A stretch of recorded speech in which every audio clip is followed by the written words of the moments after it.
Russia has unleashed more drones on Ukraine than the world has ever seen in any war, be it World War I or II. And this Russia-Ukraine war experts predict is the dawn of World War III. Over 29,000 Shahed drones, each weighing 200 kilograms, carrying a 90-kilogram warhead, have been sent to strike Ukrainian cities from the Russian borders. Guided by satellites, these machines travel thousands of kilometers, not just to destroy, but to exhaust Ukraine's air defense system so that they are left with no option but to accept defeat and surrender. For Ukraine, this challenge is brutal. Stopping a drone usually requires a missile, and those missiles cost many times more than the drones themselves. And if Ukraine tried to shoot down every Shahed with missiles, their stockpile would vanish in just a few months, keeping in mind that they do not have a defense budget that can match the Russians. Yet in the middle of this high-tech war, something unexpected has returned to the battlefield. A weapon designed in the Cold War, which is cheap to fire and devastatingly effective, is now shredding Russia's drone swarms one after another. But here's the twist: it is not a modern missile system, but an old anti-aircraft gun that has quietly become the backbone of Ukraine's defense. And today we are going to uncover how this decades-old gun is defeating Russia's new-age drone war and why defense experts call it one of the biggest lessons in modern warfare. Let's find out. Now see, when Russia started using Shahed drones nearly 3 years ago, these Iran-designed suicide drones that crash into their targets and explode, at that time, no one imagined an old relic of war would rise again to counter them. They may look small, but drones carrying a 90-kilogram warhead are powerful enough to destroy a building, a power station, or even an entire residential block. And when they come in swarms, the psychological impact multiplies. So in July 2025, Russia carried out some of the largest drone raids in history. On the night of July 4, Moscow launched 539 Shahed drones. Ukraine shot down 268 of them, electronic jamming stopped another 28, but 63 still slipped through and struck buildings and infrastructure inside Ukraine's territory. Just 6 days later, on July 10, another 397 drones were sent by Russia, and Ukraine managed to stop 368, but 29 reached their targets. And then came July 12, when Russia launched a record 597 drones in a single night. Ukraine's defenses down 577, yet 20 still caused damage to their infrastructure. These examples reveal Russia's simple but dangerous strategy, that is to overwhelm Ukraine with mass waves of drones until its air defenses are drained. Even if 70 to 80% fail, as long as 20 or 30 hit their targets, Moscow still considers the mission a success.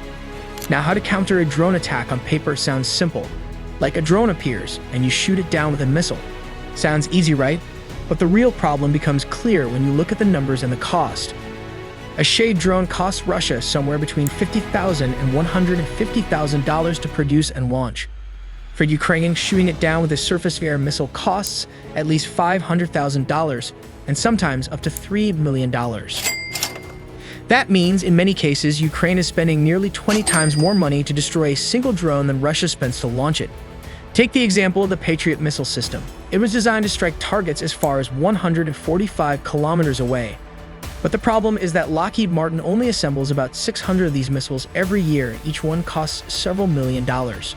Therefore, if Ukraine relied on Patriots to shoot down every incoming drone, their stockpile would disappear within months. So to bridge this gap, the UK stepped in with a loan of nearly $3.4 billion to Ukraine.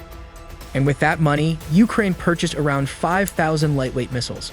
These missiles are smaller and cheaper compared to the Patriots, but still many times more expensive than a Shahed drone, as each missile costs nearly $500,000, while the drones they are trying to stop cost only $50,000 to $150,000.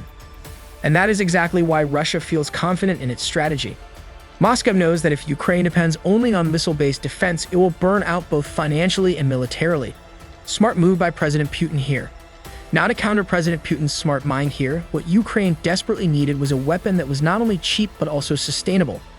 That is where an old system from the Cold War era returned to the battlefield and changed the game completely.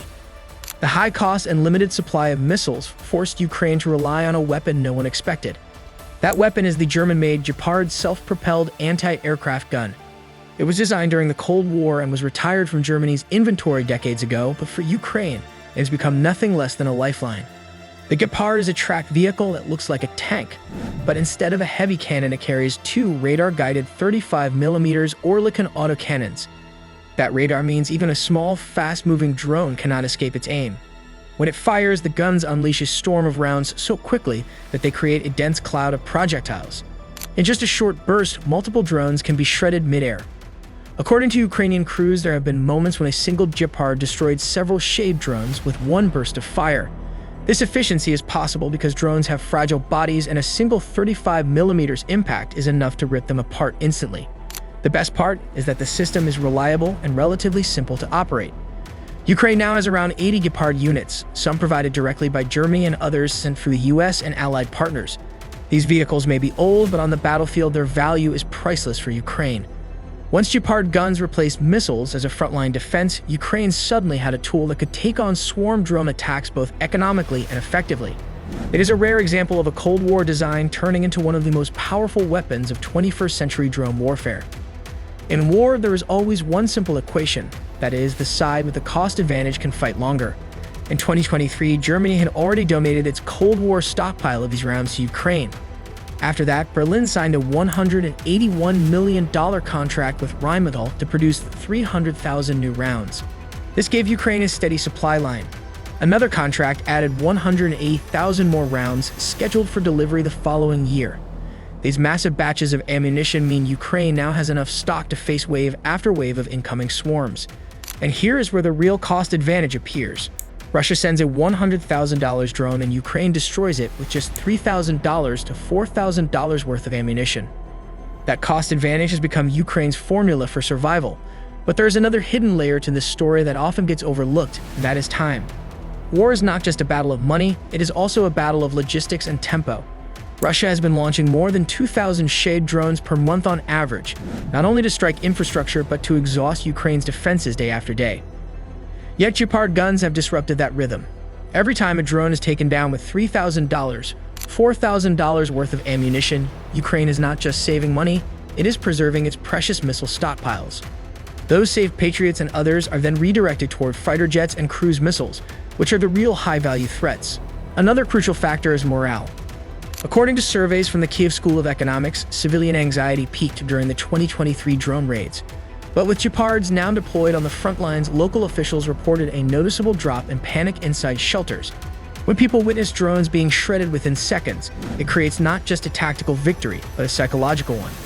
Ironically, the weapon Germany once retired has now become a symbol of modern drone warfare. Thanks for watching, folks. I shall see you again in the next one.